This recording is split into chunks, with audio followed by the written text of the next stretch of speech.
President, I ask unanimous consent to vitiate the quorum call. Without objection. Thank you, Mr. President. I want to speak about my amendment, which is part of the unanimous consent agreement that was just agreed to.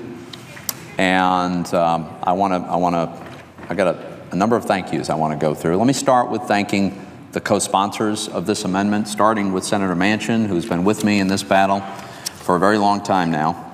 But also I want to thank the other co-sponsors, including Senators McConnell, Senator Alexander, Cotton, Capito, Gardner, Heller, Inhofe, Johnson, McCain, Roberts, and Vitter.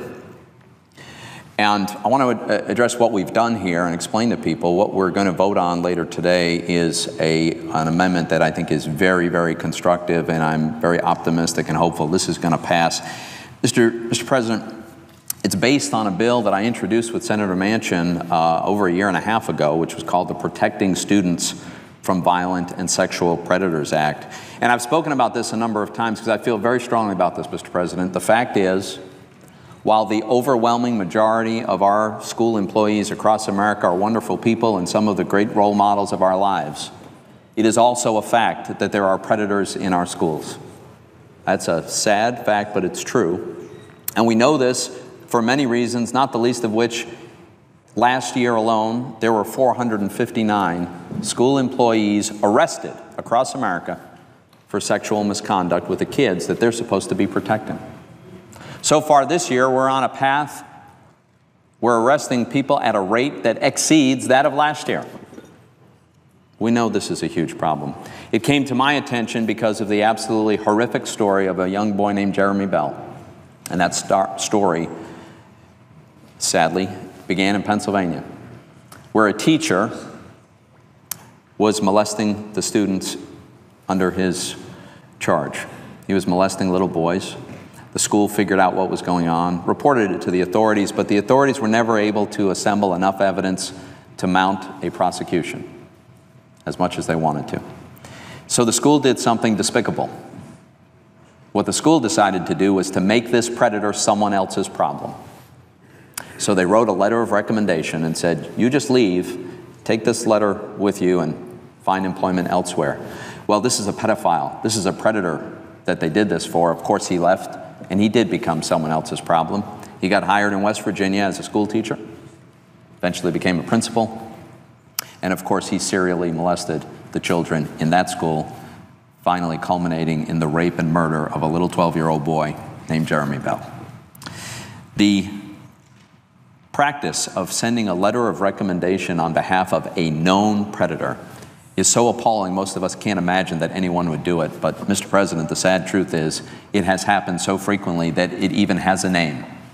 It's called passing the trash. And in prosecution circles, in the circles of people who are advocates for children who are victims of these horrendous crimes, they know this all too well. Passing the trash is all too common a practice as a way for schools to make these predators someone else's problem. Well, Mr. President, the initial amendment that I filed on this bill, mirroring the legislation that Senator Manchin and I introduced, attempted to deal with this problem in two ways. One, in the first place, was to require a more thorough and establish a federal standard for background checks for school employees.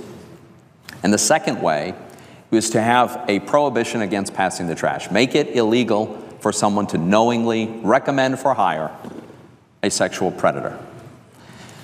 As for the first part, the background check part, we've had disagreements among ourselves as to how to do that, whether to do that. There have been deep disagreements, and despite many, many conversations with my colleagues, we've not been able to reach an agreement on how to proceed on that. So I'm disappointed that we haven't reached that agreement, but I understand that we don't have the votes to pass that portion. And so I've agreed to put that aside for now. I have not agreed to abandon this cause of establishing the most rigorous possible background checks. But we're going to have that fight another day, and hopefully at a time when we've got the votes to pass it. What's really terrific news, Mr. President, is that we have reached an agreement on the other part of our legislation, the part that prohibits this despicable, horrendous practice of passing the trash, the very action that enabled the predator to get the job, which enabled him in turn to rape and kill young Jeremy Bell. Having reached this agreement, I'm confident that we're going to be able to pass this amendment later today, and if we do, it'll be the first time that the United States Senate has established that this practice, this despicable practice, will no longer be tolerated anywhere in the country. Mr. President, this is a huge victory for America's children. It's as simple as that.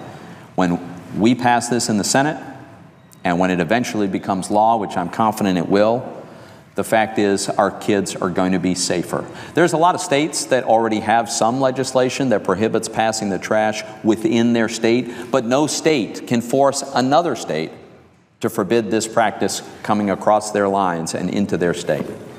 That's why this always needed a federal response. And I am really thrilled that today, I think we're going to have that federal response.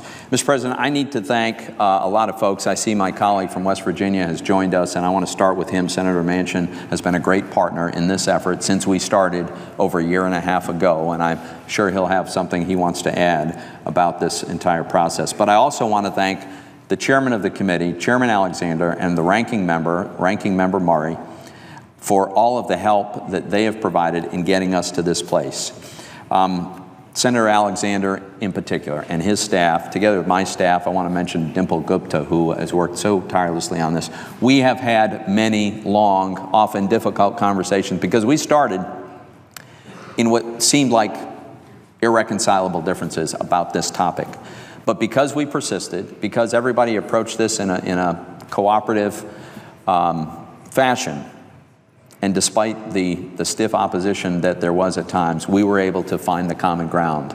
I also need to acknowledge some outside groups that made it possible for us to find this common ground. The National Children's Alliance, the Association of Prosecuting Attorneys, many child advocate groups across Pennsylvania and across the country, law enforcement groups, prosecutors, even the American Academy of Pediatricians has been helpful in getting us here. And let me just close with this, Mr. President. This is exactly the way the Senate's supposed to work. This is the way it's supposed to happen. We're people who share a common vision, right? We all want to make sure our kids are in the safest possible environment when they go to school. But we started with wildly different views about how to get there. And when the Senate is working well, it works exactly as it's working now. Regular order, on the Senate floor, through the committee process, a ranking member and a chairman who are willing to work with individual members on their priorities, people coming together and figuring out where is that common ground, how can we get this done, how can we put the interests of our constituents, the American people, in this case, our kids and our grandkids. How do we put their interests ahead of political considerations to get this done? And I'm really thrilled that I think we've reached that point on this really important amendment. So I want to urge all my colleagues to support this amendment. I hope it will have very, very broad support. And I just want to say thanks to all the colleagues who helped to make this happen, Mr. Chairman, Mr. President. I yield the floor.